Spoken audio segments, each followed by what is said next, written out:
آپ سے آج میں نے کچھ باتیں بھی کرنی ہیں، اور وہ باتیں آپ کی ذمہ داری ہوگی کہ آپ نے قوم کے ہر فرد تک پہنچانی ہے۔ وہ میری باتیں اس کیمرہ کے ذریعے یا اس آواز کے ذریعے جو ریکارڈ ہو رہی ہے، یہ جہاں تک پہنچے، ان کا کام ہے وہ باتیں پوری قوم کو جا کے سمجھائیں۔ اب ہم نے لچھے دار تقریروں میں آ کے کشمیر کی طرح مسئلہ بھول نہیں جانا، صرف تقریریں سن کے کہ جناب فلاں جگہ تقریر ہو گئی، فلاں جگہ تقریر ہو گئی، پراپوگنڈوں میں ہم نے نہیں آنا۔ ہم نے آنکھیں کھول کے رکھنی ہے، جس طرح ہمارے قائد ہمارے دلوں کو حضور کی محبت کے لیے کھول کے گئے ہیں نا، کہ کوئی بھی محبت کی بات کرے گا قیامت تک اس ممبر پر کھڑے ہو کر یا کسی بھی ممبر کھڑے ہو کر، تو سب سے پہلے لبیک والوں کے ہاتھ بلند ہوں گے کہ تاجدار ختم نبوت۔ ہم نے تو یہ دیکھنا ہی نہیں کہ یہ چہرہ اور یہ بت کون کھڑا ہے، ہم نے دیکھنا ہے کہ بات کن کی کر رہا ہے، بات مالکوں کی ہو رہی ہے یا نہیں ہو رہی۔ جو ہو رہی ہے تو ہم نے ایسے دونوں ہاتھ بلند کر لینے ہیں، اور اگر نہیں ہو رہی تو ہم نے اس کو ایک سبق سنانا ہے کہ انہیں جانا، انہیں مانا، نہ رکھا غیر سے کام۔ ہم تجھے غیر سمجھتے ہیں اس لیے کہ تو میرے آقا و مولا کی بات ہی نہیں کر رہا، اور جو کوئی بات کرے گا ہم اس کے پیچھے ہاتھ باندھ کے کھڑے ہو جائیں گے۔ جو عملاً بھی کر کے دکھائے گا کہ میں حضور کی ناموس کے لیے یہ عمل کر رہا ہوں، یہ میں عملاً یہ چیز کر رہا ہوں، صرف باتوں سے نہیں بات بنے گی۔ باتوں سے استاد صاحب فرمائے تھے، ان گلاں نال کام بڑا اگے ود گیا، ہن کر کے وکھانا پے گا۔ فرماتے سن ایک گلاں اسی کافی دیر دے سنتے آ رہے ہیں، ساڈے قائد نے سانو ہر گل کر کے وکھائی تاں سا انہاں نوں منیا نا۔ کوئی ایک سوتر پیچھے، کوئی ایک جناب بال برابر پیچھے ہٹن دی گل کیتی ہوئے، بلکہ ہر کام نو اگے ود کے حضور دی محبت وچ پیش کیتا۔ اس واسطے اساں ہن کسے لچھے دار تقریراں چ اور کسے جناب متاثر کن الفاظ دے اندر آ کے حضور دی ناموس دے اوتے کوئی دوسری رائے نہیں رکھنی کہ میرے آقا مولا صلی اللہ علیہ وسلم کے غلاموں، آج بڑے دکھ درد کے ساتھ چند حقائق آپ کے سامنے عرض کرنا چاہتا ہوں۔ انہیں آپ نے دل کی کھڑکیاں کھول کے سننا ہے، اور اسی طرح جیسے آپ نے سننا ہے اور جو آپ کے جذبات ہوں آپ نے قوم تک پہنچانے ہیں۔ الفاظ میں آپ کو دے رہا ہوں، باقی آپ جب بات کریں گے تو مالک اس میں اثر بھی دے گا۔ آپ کے علم میں ہے کہ حضرت امیر المجاہدین علامہ خادم حسین رضوی اور وزیر اعظم پاکستان عمران خان کے درمیان ایک معاہدہ طے پایا تھا کہ فرانس کے سفیر کو ملک بدر کیا جائے گا 3 ماہ کے عرصہ میں، لیکن افسوس آج تقریباً 2 ماہ اور 10 دن سے اوپر وقت گزر چکا ہے، کوئی پیش رفت حقیقی نظر نہیں آئی، کوئی کسی قسم کی پیش رفت نظر نہیں آئی۔ اور دوسری اہم ترین یہ بات ہے کہ معاہدہ میں عمران خان کی ٹیم نے بے حد اصرار کیا کہ ہم اس معاملے کو پارلیمنٹ میں لے کر جائیں گے اور یہ بل پاس کرائیں گے۔ آپ نے غور کرنا ہے ساری باتوں پر کہ یہ جو خواہش تھی نا، یہ عمران خان صاحب کی ٹیم کی خواہش تھی کہ ہم اس معاملے کو پارلیمنٹ میں لے کر جائیں گے، لیکن ابھی تک یہ بل پارلیمنٹ میں نہیں لے جایا گیا۔ اور یہ کتنے نائل ہیں جس میں ان کی اکثریت ہے، اور پی ٹی آئی قومی اسمبلی میں سفیر کو ملک بدر کرنے کا ابھی تک بل پیش نہیں کر سکی، اور اگر یہ بل آ جاتا تو اس کے بعد سفیر کو ملک سے روانہ کیا جانا تھا۔ آپ کو حیرت اور افسوس اس سے بھی زیادہ اگلی بات پر یہ ہوگا کہ آپ انتہائی پریشان ہو جائیں گے، اور آپ کی ساری بات سمجھ میں آ جائے گی کہ ابھی تک عمران خان اور اس کی ٹیم نے وہ بل تیار ہی نہیں کیا، یعنی کہ اس کو کاغذ پر ہی نہیں لکھا۔ آپ دیکھ رہے ہیں کہ یہ ناموس رسالت کے معاملے میں کتنے سنجیدے ہیں۔ یہ میرا آپ تک پیغام ہے کہ بعد میں یہ کھڑے ہو کر کوئی وقت آئے گا کہ آپ کو سمجھائیں گے کہ جناب ملک کا بڑا نقصان، اور سمجھانے کی وہی تقریریں وہ جو کشمیر کے بارے کشمیر دے کر بعد میں کشمیر کے بارے میں تقریریں کی نا، اسی طرح کی آپ کو کرائیں گے جناب معیشت یہ وہ۔ اس سے پہلے میں آپ کو ساری باتیں بتائے چلوں کہ آپ کسی کے دھوکے دجل فریب میں نہ آ جائیں اور کسی کی باتوں میں نہ آ جائیں، کیونکہ ان کے پاس بڑے وسائل ہیں، بڑے کر و فر ہیں اور سارے معاملات ہیں۔ کہیں ہمارے سادہ لوگ مسلمانوں کے دلوں میں یہ باتیں نہ ڈال دیں کہ جناب ہم سچے ہیں، یہ غلط راہ پر ہیں۔ آپ کو بتا کے گئے ہیں ہمارے قائد کہ ہماری راہ کون سی ہے، سب کو پتا ہے نا۔ جس قوم کے وزیر اعظم کا یہ حال ہو کہ وہ اپنی بات کہہ کر جو انہوں نے خود شامل کروائی اس پر اتنی غیر ذمہ داری کا ثبوت دے، اور اس ملک کے بسنے والے کروڑوں عاشقان مصطفیٰ صلی اللہ علیہ وسلم کے جذبات کا احساس نہ کرے بلکہ ان کو مجروح کرے، اور سچے عاشق رسول جنہیں خود انہوں نے کہا کہ جناب جو بھی تھا عاشق رسول وہ تھے، انہوں نے خود کہا ہے نا اپنے منہ سے بنا. علامہ خادم حسین رضوی قائد ملت اسلامیہ سے کیے گئے وعدہ سے وفا کا احساس ہی نہ ہو پھر قوم نے ایسے شخص کو اوپر مسلط کیا ہوا ہے. باقی جو معاملات ہیں ملک کے وہ ہم ابھی پس پشت رکھ رہے ہیں. ہم آپ کو ایک معاہدے کے اوپر ان کے رویے بتا رہے ہیں کہ ان کے رویے کیا ہیں, یہ رویہ کون سا اختیار کر سکتے ہیں اور یہ آگے کس معاملے میں جائیں گے.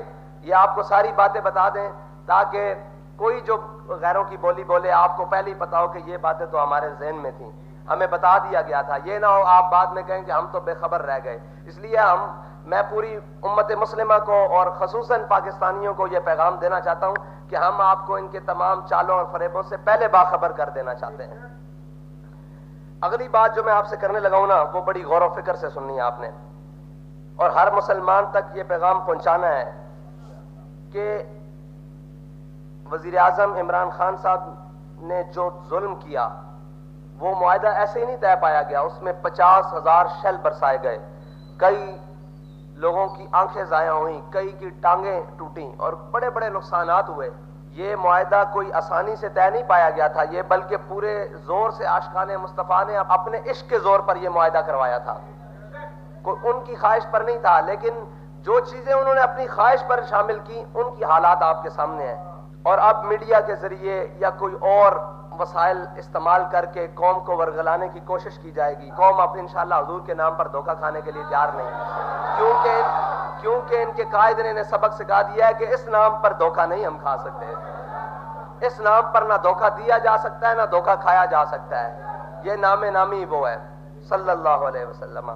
بلکہ قوم کو یہ آپ کہہ لیں کہ دائیں بائیں راستے دینے کی کوشش کریں گے, مس گائیڈ کرنے کی کوشش کریں گے, اور ایک ایسی تصویر سامنے پیش کی جائے گی کہ معاہدہ کے نقصانات بتائے جائیں گے کہ جی یہ معاہدے پر عمل نہیں ہو سکتا, اگر یہ ہم عمل کریں تو بین الاقوامی جناب 22 جو ملک ہیں وہ ہمارے ساتھ تعلقات توڑ دیں گے. یار ایک بات سوچنے والی ہے کہ ہم کسی کا سفیر نکالیں, ان ملکوں کو اور ان ملک کی عوام کو یا ان ملک کی ریاستوں کو اتنی غیرت آ جائے کہ وہ ہم سے تعلقات توڑ دیں, تو انہوں نے تو ہمارے آقا و مولا صلی اللہ علیہ وسلم کی گستاخی کی ہے.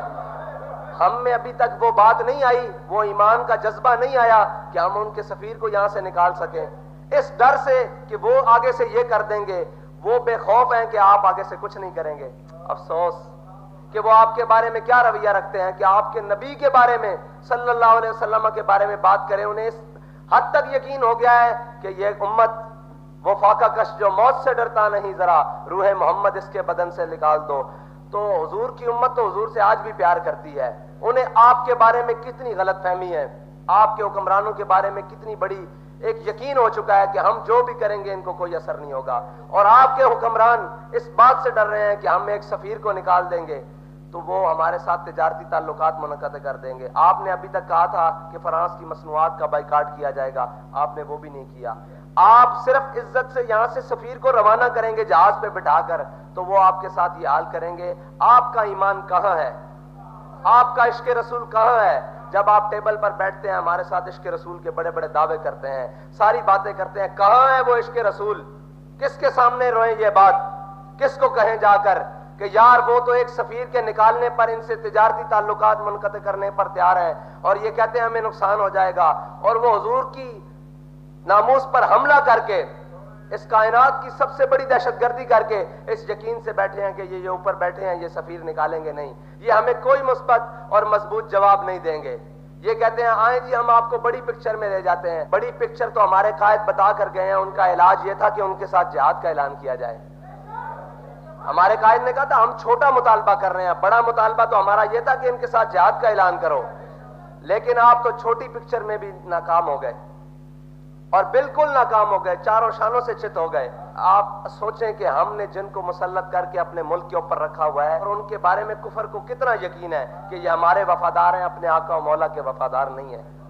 اگر ہم اپنے آقا و مولا صلی اللہ علیہ وسلم کے وفادار ہوتے تو کیا یہ صرف تحریک لبیک کے کہنے پر اور اس کے احتجاج کرنے پر سفیر کی بات کرتے ہیں, بلکہ ہم تو گھروں میں بیٹھے ہوتے, یہ پہلے یہ کام کر چکے ہوتے.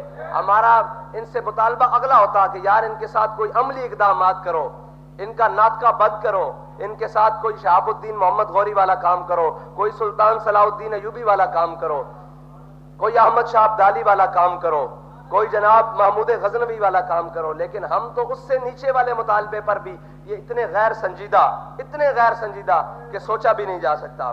میرے رب نے یہ دنیا بنائی اپنے حبیب کے نام پر ہے، اور ان کے ساتھ وفا کر کر تو دیکھو۔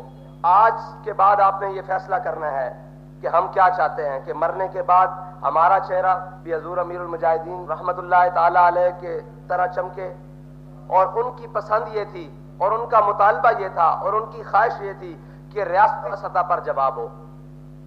یہی کہتے تھے نا کہ انہوں نے ہمارے آقا و مولا کی ریاستی سطح پر گستاخی کی ہے، تو جواب بھی ریاستی سطح پر ہو۔ تو آپ نے اس مطالبے پر بھرپور کھڑے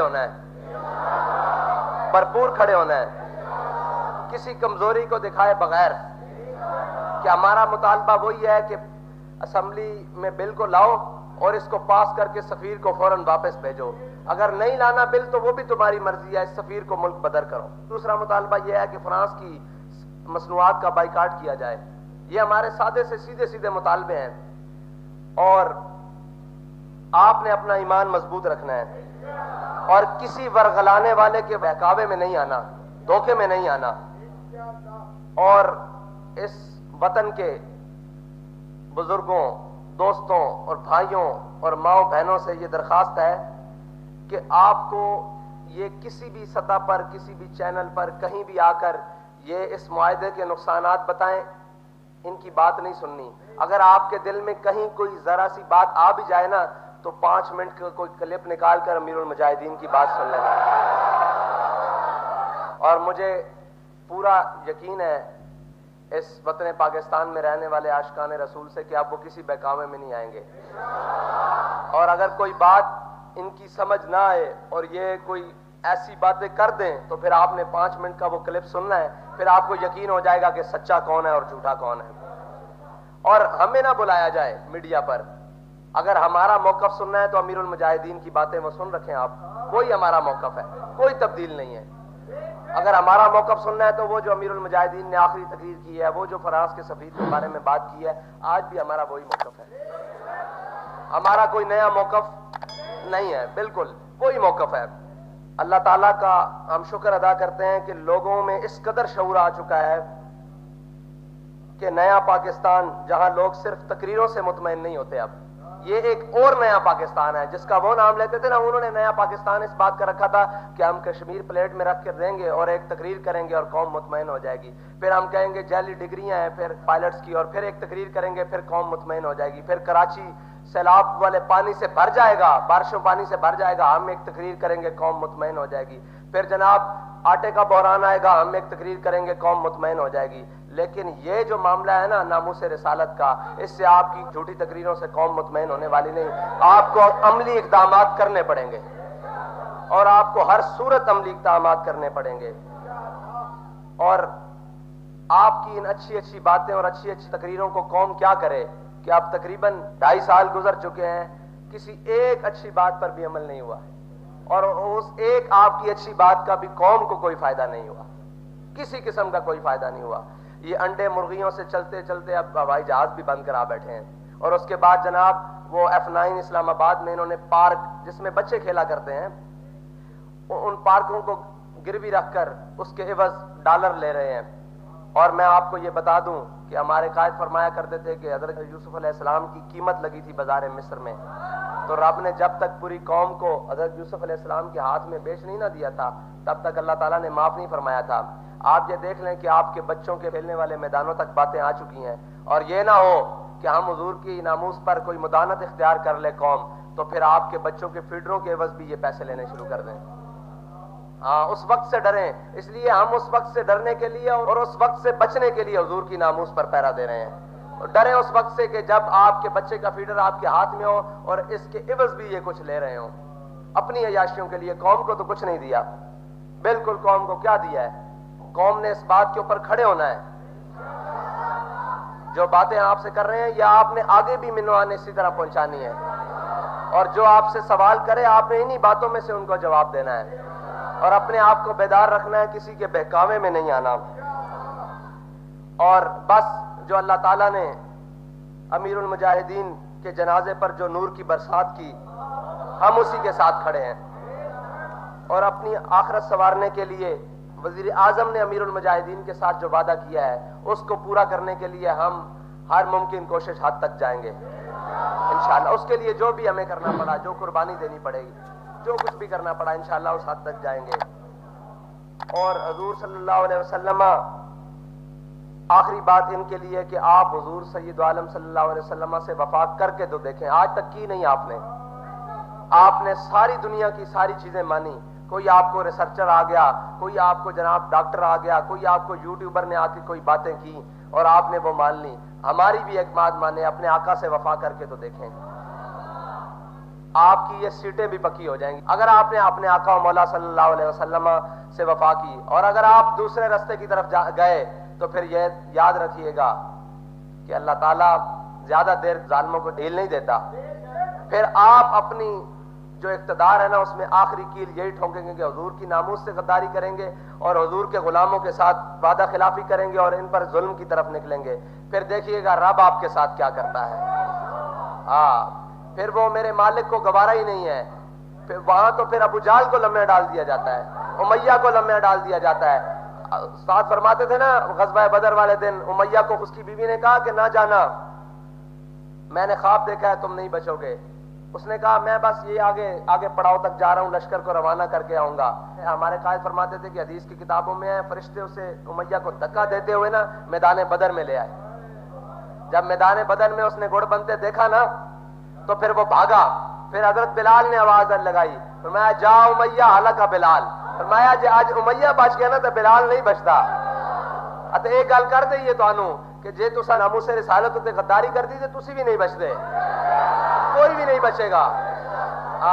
پھر تواڈے اقتدار شدار کرسیاں ساریاں لپیٹ دتیاں جان گیاں. اس واسطے اپنے آقا و مولا نال وفا کرو. ساڈے کول کوئی اچھے الفاظ دی توقع رکھ دیو, ساڈے کول کوئی اچھائی دی امید رکھ دیو. ان پاکستانیاں کول حضور دے عاشقاں کول کوئی اچھائی دی امید رکھ دیو تے حضور نال وفا کرو. یارا اے تہاڈا حق بندا, جنہاں نے انہوں ووٹ دتے ہیں او بھی تے جاؤ نہ ہون. صرف نالیاں واسطے ووٹ دیتے سن, نہ تبدیلی آئی, نہ نالیاں بنیاں, نہ روڈ بنے, نہ جناب گورنر ہاؤس سکول بنے, نہ ایوان صدر جناب او بنے. مجھاں کٹے بیچ کے دوبارہ نویاں گڈیاں خرید لیاں گئیاں, پرانیاں بیچ کے. یہ تو ایک اتنی داستان ہے پریشانی دی جس نو بندہ بیان کردیاں بھی شرمندہ ہوندا کہ اپنے جسم تو ہی کپڑے لانے. نہ ملک تا ساڈا مڑ کے, انہاں دا تا نہیں. انہاں نے تا جناب ایتھے لٹنا تے پھر باہر جا کے بیٹھ جانا. بیٹھے نہیں ہوئے, پہلے بھی دیکھو بیٹھے نہیں ہوئے لٹ کے, اور انہاں بھی اسی طرح کرنا ہے لٹ کے. ہن تواڈے کول آخری موقع کہ تسی حضور سید عالم صلی اللہ علیہ وسلم دی ناموس دے اوتے کھڑے ہو جاؤ, پہرا دیو تے تسی پھر انشاءاللہ دیکھو تواڈے واسطے 12 لگدیاں. اے کرسیاں شاہی کوئی نہیں, پکیاں تواڈیاں موہراں لگ جان گیاں. تسی حضور دے نال وفا کرو, پھر اے قوم بھی تواڈے نال وفادار ہو جائے گی. کہ اپنے آقا و مولا صلی اللہ علیہ وسلم نال وفاداری کرو. امید ہے کہ جو میں نے باتیں آپ سے کی ہیں وہ باتیں آپ اپنے دل کی کھڑکیوں کھول کے سنی ہوں گی, اور یہی باتیں آپ قوم تک پیغام پہنچائیں گے کہ ہم نے کسی کے بہکاوے میں نہیں آنا. کوئی کہے کہ ہم درمیانی راستہ نکالیں گے, بابا یہی درمیانی ہے جو آپ کو بتایا ہے. انتہا والا راستہ ہمارے قائد ہمیں بتا کے گئے ہیں جو آپ نے کرنا تھا. آپ سب کچھ دے چکے ہیں, عزت تو نہ دیں, ناموس رسالت پر سودا تو نہ کریں. اور اگر آپ اس پر پیرا دے گئے انشاءاللہ یہ ساری چیزیں واپس لوٹائیں گی, کیونکہ ہمارے قائد ہمیں سبق پڑھا کر گئے ہیں کہ میرے ہاتھ میں تھا جب تک میرے مصطفیٰ کا دامن. وہ دامن مصطفیٰ تھام لیں, ساری قوم تھام لیں, اور ہمارے ذمہ داران بھی تھام لیں, حکمران بھی تھام لیں کہ میرے ہاتھ میں تھا جب تک میرے مصطفیٰ کا دامن, میرے پاؤں چومتی تھی یہی گردش زمانہ.